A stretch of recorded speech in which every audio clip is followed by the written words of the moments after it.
political interference. No political interference. Proper news, not propaganda. Proper news, not propaganda. The SABC has suffered from years of political interference and bad administration. The issue has intensified in recent times with the appointment of Hlaudi Motsoeneng as the Chief Operations Officer. His interference in the editorial processes have led to major protests by numerous organizations. The banning of coverage of civil unrest in Tshwane preceding regional elections of 2016 prompted renewed outrage.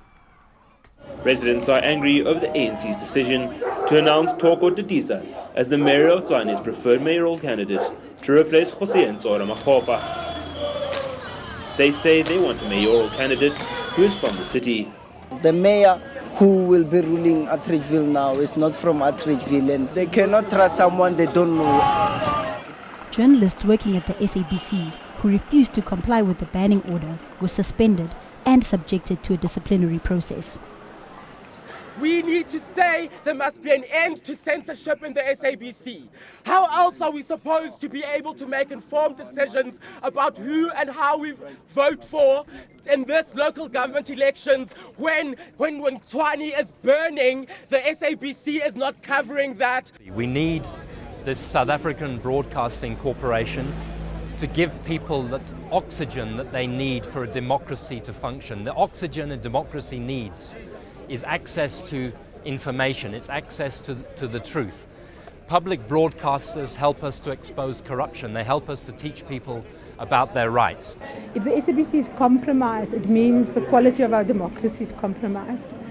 I also worked here. I worked here for 9 years. I helped transform this organization from a National Party mouthpiece into a public broadcaster. There has been a deliberate campaign to capture the SABC, which is really the voice and the mirror of the nation. When I left in 2004 and went to the Business Day and began analyzing the political situation, I was also put on a list of people that were banned from speaking on the SABC. I'm here because I'm scared that this public broadcaster is no longer acting in the public interest. In fact, it's acting against the public interest because it has been captured by a particular clique. We fought that banning through the commission, the Sisulu Commission. A court actually underlined the findings that there was political interference. So the genesis of what you see today is there. And so I'm here in solidarity with my colleagues for them to do their jobs. When political elites capture the SABC, then they can also capture and control 7 million of the 12 million TV-owning households in this country, and probably the vast majority of the 15 million households in this country in terms of what they are led to believe is happening in the country. We did not fight and put all of the sacrifices that we did so that we can allow a new elite, no matter the color that elite will bear, whether it is black or white. These freedoms enshrined in this constitution are important to us all as South Africans. When the suspended journalists emerged from the hearing, one of them, Thandeka Qubule, addressed the crowd. What is happening to journalists in the SABC is a microcosm of what is happening generally in our country. Yes. We must not allow the public space to close. So thank you for coming to stop the sun setting on us. Don't let the sun go down on us. Look, this was actually a situation of either we were going to jump or they were going to push. It had been coming. And at the same time, the grip that the SABC has on its employees is so complex because it's so complicated by loyalty and then fear and then, commitment to your job, but uncertainty and all of these things, because this remains a fantastic institution. If you look at what it's supposed to be, the voice of the voiceless, it remains a fantastic institution. We are just going through a hell of a bad patch. We must insist that this is about free in. This is about free and fair elections. There can be no free and fair elections until we free the airways. Yes, absolutely. And so that must be that's the issue that we are raising in the press statement.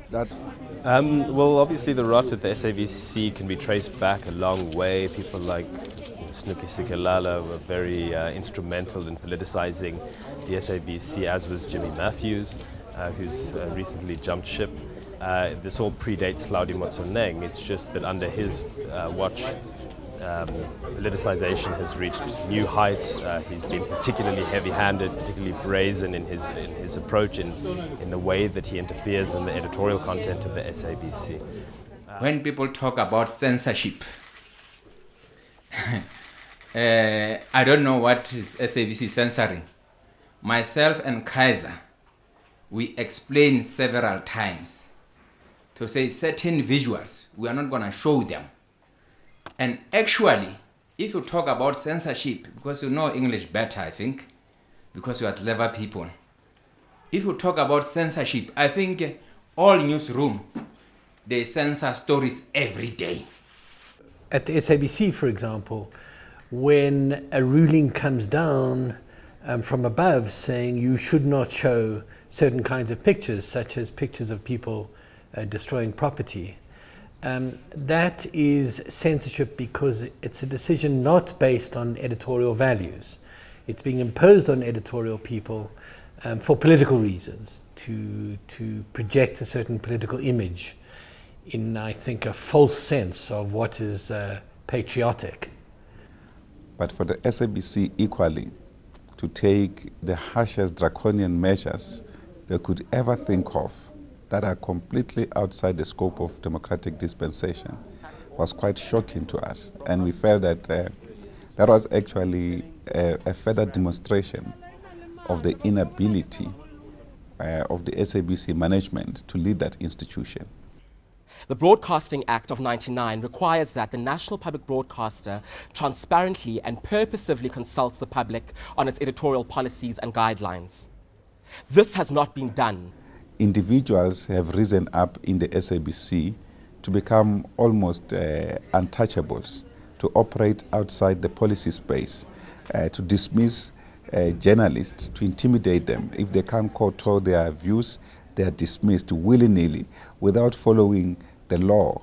This is just some of the pathetic developments that are taking place at the SABC. And we feel that the board of the SABC should relinquish its task because it has failed in its job to oversee the management of the SABC. In fact, most members of the board have actually become the servants of management. The SABC is obligated to report on the news as they happen without fear or favor, and without interference by political, commercial, or sectarian interests. ANC Chief Whip Jackson Mthembu expressed outrage at the banning of the journalists. When called to report on the status of the SABC to the Media Committee, Minister Muthambi, however, refused to do so. There is nobody in South Africa who needs somebody else to decide ukuthi what pictures must you watch or what broadcast must you watch. This is the freedom that we fought for, to watch everything. So when Mr. Motsoeneng was then appointed, moved from acting to formally appointed, they challenged that in a court of law, and of course, given the public protector's findings, it wasn't very difficult to see which way that was going to go, and he lost. And then he appealed that to the High Court, and surprise, surprise, he lost. So he appealed that to the Supreme Court, and surprise, surprise, he lost. And so now you have the case where all of these courts have done it, and it seems that this is more a tactic by the SABC and senior management to use the court and judicial process to delay and keep him in his position for as long as they possibly can.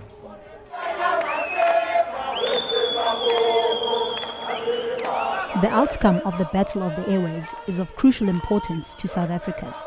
It is a dramatic test of the resilience of the country's democratic processes. Like the campaign to get state-funded AIDS medication, civil society is leading efforts to fight for an effective state broadcaster that will serve the people of the country. This process extends beyond news reporting and includes the effective management and use of funding, the appointment of staff, and all aspects of running this very important organization.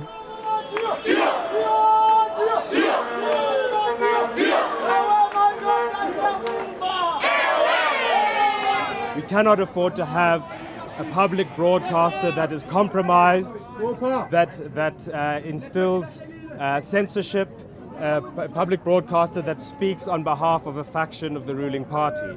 So we have said that the ANC, if it is serious about making sure that the SABC is a public broadcaster that can account to the public, that can deliver news and current affairs programming that is impartial, accurate, fair and balanced, then decisive measures have to be taken, and very quickly, because as the public, what we are seeing is consistent political interference in the public broadcaster. Most importantly, we are needing to depoliticize our SABC and make it a space for plurality of political thought, plurality of ideologies, plurality of voices, as well as a diversity of those voices, ideology, as well as political ideas, so that all of these ideas and positionings can debate and can really have it out to enrich all of us as a society through conversation, so that we as individuals and political agents can make the right choices for ourselves and our society.